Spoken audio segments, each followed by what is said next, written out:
राधे राधे दोस्तों, हमारे चैनल चतुर्वेदी ज्ञान ज्योति में आपका हार्दिक स्वागत है। आप सब कैसे हैं यह बताने के लिए कमेंट बॉक्स में जय श्री राधे जरूर लिखें। राधे रानी की कृपा से आपका सब मंगल होगा। अनंत चतुर्दशी का व्रत हिंदू धर्म में बहुत बड़ा और महत्वपूर्ण व्रत है। इसे अनंत चौदस के नाम से भी जाना जाता है। इस व्रत में भगवान विष्णु जी के अनंत रूप की पूजा होती है। भाद्रपद मास के शुक्ल पक्ष की चतुर्दशी को अनंत चतुर्दशी का व्रत रखा जाता है। इस दिन विधि विधान से भगवान विष्णु जी के शेष नाम की सैया पर लेटे हुए स्वरूप की पूजा होती है और सभी संकटों से रक्षा करने वाला अनंत सूत्र को हाथ पर बांधा जाता है। ये सूत्र रेशमी धागे का होता है। इसमें 14 गांठें होती हैं। अनंत चतुर्दशी की पूजा में अनंत सूत्र का विशेष महत्व होता है। इस पूजा में सूत या रेशम के धागे को लाल कुमकुम से रंगकर उसमें 14 गांठें लगाकर राखी की तरह अनंत का धागा यानी सूत्र बनाया जाता है। इस धागे को भगवान विष्णु जी की पूजा में चढ़ाकर व्रती या व्रत पूजा करने वाले व्यक्ति अपने हाथ में बांधते हैं। इसे महिलाएं बाएं तथा पुरुष दाहिने हाथ में बांधते हैं। मान्यताओं के अनुसार जो भी व्यक्ति इस दिन विधि विधान से भगवान विष्णु जी की पूजा करते हैं उनकी सभी मनोकामनाएं पूरी होती हैं। इस दिन सच्चे मन से पूजा करने से भगवान प्रसन्न होकर भक्तों के सारे दुख दूर कर देते हैं। दोस्तों, अनंत चतुर्दशी के दिन 10 दिनों तक के गणेश उत्सव का समापन होता है। इस दिन गणेश भगवान की प्रतिमा को जलाशय में विसर्जित किया जाता है। दोस्तों, आइए हम जानते हैं कि इस साल अनंत चतुर्दशी कब है, पूजा का शुभ मुहूर्त, विधि और अनंत सूत्र को बांधने का नियम क्या है और अनंत सूत्र कब और कैसे बांधें। अनंत चतुर्दशी 9 सितंबर 2022 दिन शुक्रवार को रहेगी। अनंत चतुर्दशी पूजा शुभ मुहूर्त होगा 9 सितंबर 2022 की सुबह 6:03 से शाम के 6:07 तक का। चतुर्दशी तिथि प्रारंभ होगी 8 सितंबर की रात 9:02 पर। चतुर्दशी तिथि समाप्त होगी 9 सितंबर की शाम 6:07 पर। चलिए जानते हैं कि अनंत चतुर्दशी की सरल पूजा विधि क्या है। मान्यता है कि महाभारत काल से अनंत चतुर्दशी व्रत की शुरुआत हुई। भगवान श्री कृष्ण जी ने अनंत सूत्र का महत्व महाभारत काल में युधिष्ठिर जी को बताया था। कौरवों से जुए में हारने के बाद पांडव जब वन वन भटक रहे थे तब एक दिन श्री कृष्ण जी ने पांडवों को बताया अनंत चतुर्दशी व्रत का महत्व।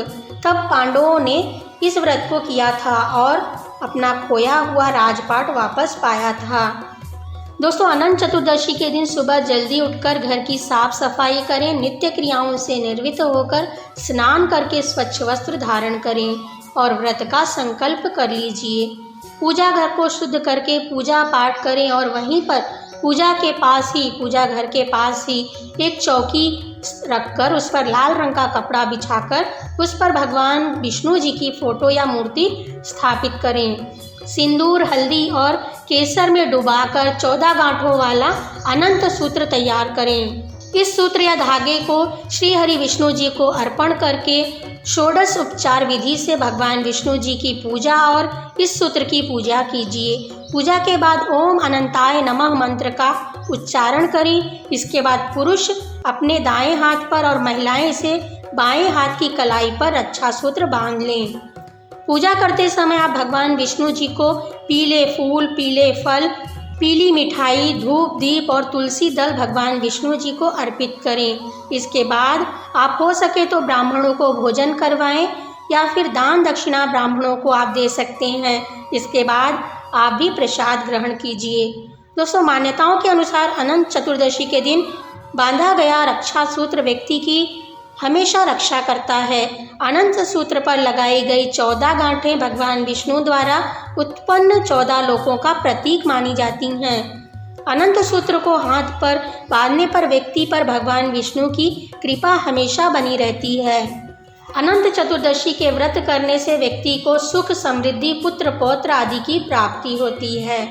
दोस्तों, अनंत चतुर्दशी व्रत के कुछ जरूरी नियम भी हैं। आइए हम आपको बताते हैं। शास्त्रों में बताया गया है कि अनंत सूत्र रेशम के धागे का बना हो तो अति शुभ होता है। इस सूत्र को भगवान विष्णु जी की पूजा के बाद ही बांधना चाहिए। इस धागे में 14 गांठें होना अति आवश्यक होता है। पुरुष इसे दाहिने हाथ में तथा महिलाएं इसे बाएं हाथ में बांधें। अनंत सूत्र को धारण करने के बाद इसे पूरे साल बांधना चाहिए और अगले अनंत चतुर्दशी पर पुराने अनंत सूत्र का जल में विसर्जन कर दूसरे अनंत सूत्र को बांधना चाहिए। अनंत सूत्र को पूरे साल अगर आप नहीं बांध सकते तो कम से कम 14 दिन तो जरूर ही बांधें। अनंत सूत्र को उतारने के बाद इसे इधर उधर नहीं फेंकना चाहिए। इसे हरे पेड़ की जड़ में या बहते हुए जल में प्रवाहित कर देना चाहिए। अनंत सूत्र को कहीं भी फेंकने से भारी पाप लगता है। सूत्र यदि टूट जाता है तो इसे संभाल कर रखें। दोस्तों, आपको वीडियो कैसा लगा कमेंट में लिखकर बताएं। वीडियो अच्छा लगा हो तो इसे लाइक और शेयर करें। हमसे जुड़े रहने के लिए हमारे चैनल को सब्सक्राइब करके रखें। वीडियो देखने के लिए आप सभी का धन्यवाद।